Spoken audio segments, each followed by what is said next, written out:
اللهم صل على سيدنا محمد يا رب صل وسلم دائما ابدا على حبيبي.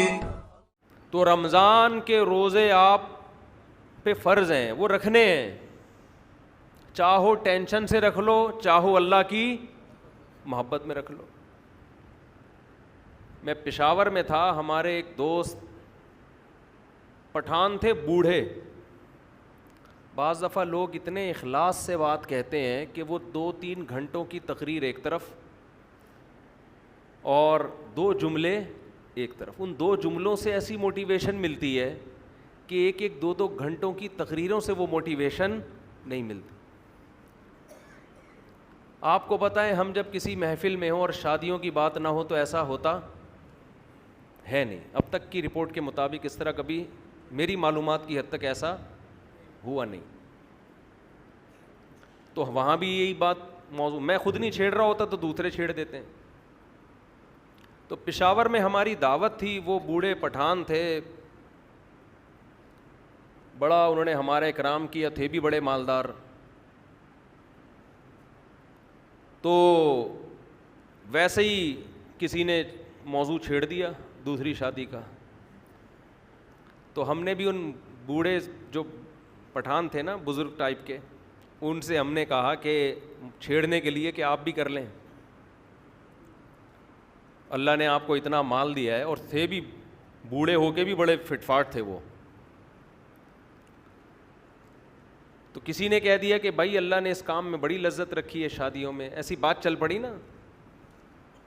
کسی نے کہا کہ نہیں جی لذت جو ہے وہ بکرا کھانے میں, کسی نے کہا جی مرغے پھوڑنے میں, ہر آدمی کے اپنے مزے ہیں. کسی نے کہا کہ جی انڈیا پاکستان کا میچ دیکھنے میں. وہ بزرگ نے بڑی زبردست بات کی, مجھے کہنے لگے مولوی صاحب لذت اللہ نے صرف 2 چیزوں میں رکھی ہے.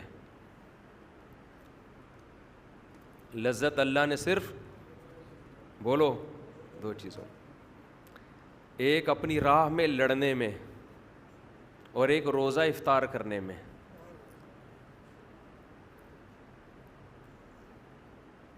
یہ بات انہوں نے ایسے جذبے سے کہی, جو آدمی خود عمل کرتا ہے نا, عمل, اس کی بات میں اللہ نے وزن بہت رکھا ہے. شو مارنے کے لیے تو کوئی بھی کچھ بھی کہہ دے, گورنمنٹ کی طرف سے کوئی پابندی نہیں. آج کل بڑے بڑے موٹیویشنل اسپیکر پڑے ہوئے ہیں, ایسی تقریریں کر رہے ہوں گے, آپ کو لگے گا ان سے زیادہ نیک آج تک اس کائنات میں پیدا ہوا ہی نہیں.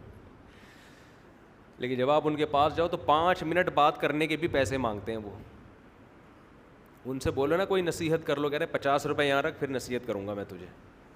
مکمل پروفیشنل بن چکے ہیں, پیسہ, بزنس, کوئی خیر خواہی کا جذبہ ہے, اچھے بھی ہیں, اچھے لوگ بھی ہیں. تو اس نے جو دل سے یہ بات کہی نا,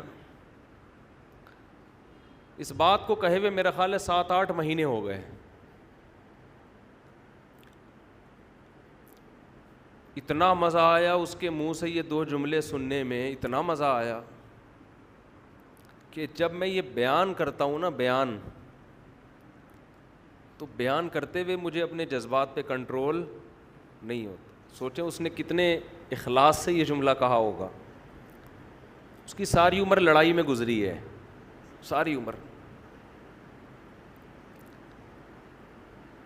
اس نے کہا مزہ اللہ نے کس میں رکھا ہے, صرف 2 چیزوں میں. ایک خدا کی راہ میں لڑنے میں,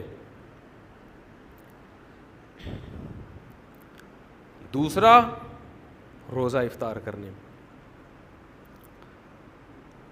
آپ کہہ سکتے ہو کہ روزہ افطار کرنے میں جو لذت ہے وہ کھانے پینے کی لذت ہوگی.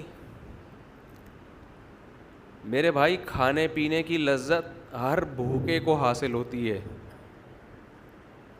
کھانے پینے کی لذت ہر بھوکے کو, بولو, یہ تو انگریز کو بھی ہوتی ہے, بھوک کے بعد اس کو کھانا ملے گا, اس کو بھی بڑا مزہ آئے گا.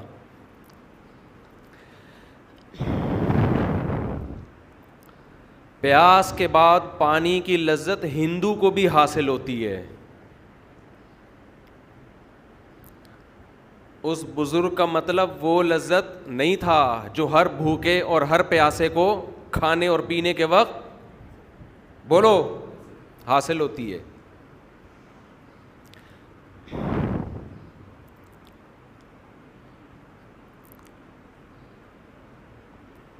یہ جو روزے دار کو افطاری کے وقت لذت حاصل ہوتی ہے،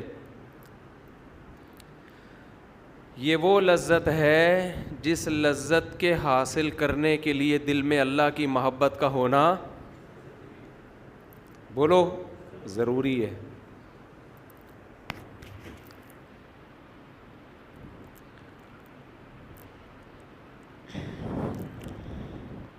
انسان کو یہ احساس ہوتا ہے افطاری کے وقت. تو میں عرض کر رہا تھا کہ جو افطاری کے وقت لذت ہے نا، لذت، یہ بھوک اور پیاس ختم کرنے کی لذت نہیں ہوتی، یہ اس بات کی لذت ہوتی ہے کہ آج ساری دنیا پیدا کرنے والے کو بھول چکی ہے. دنیا میں ہر شخص نے ہر ایک کو یاد رکھا ہے،